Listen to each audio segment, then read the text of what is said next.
আসন্ন নির্বাচনকে ঘিরে রাজধানীর বিভিন্ন এলাকায় চলছে প্রচারণা।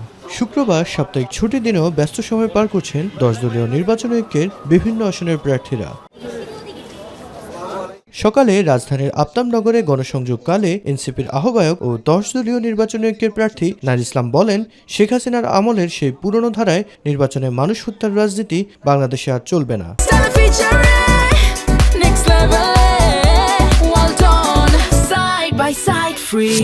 মেসেজটা থাকবে, যারা ঝামেলা করার চেষ্টা এর আগে করেছিল 5ই আগস্ট, তাদের পরিণতি বাংলাদেশের মানুষ দেখেছে, করেছে।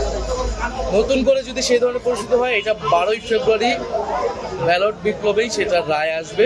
ফলে দেশের পরিবর্তন যদি সত্যিকার অর্থে আমরা সবাই চাই, তাহলে হচ্ছে সুষ্ঠু নির্বাচনের জন্য সবার দায়িত্বশীল ভূমিকা রাখা। দুপুরে কারওয়ান বাজারে আম্বরশাহ মসজিদে জুমা শেষে প্রচারণায় নামেন ঢাকা 12 আসনের জামাত মনোনীত প্রার্থী সাইফুল আলম খান মিলন।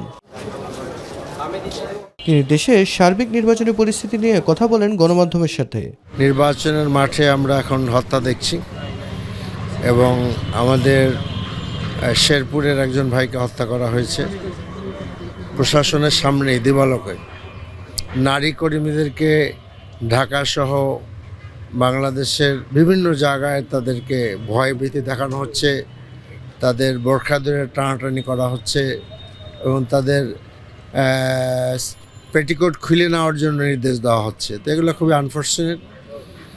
আমরা মনে করি যে প্রশাসন এগুলোর দিকে নজর দিবেন।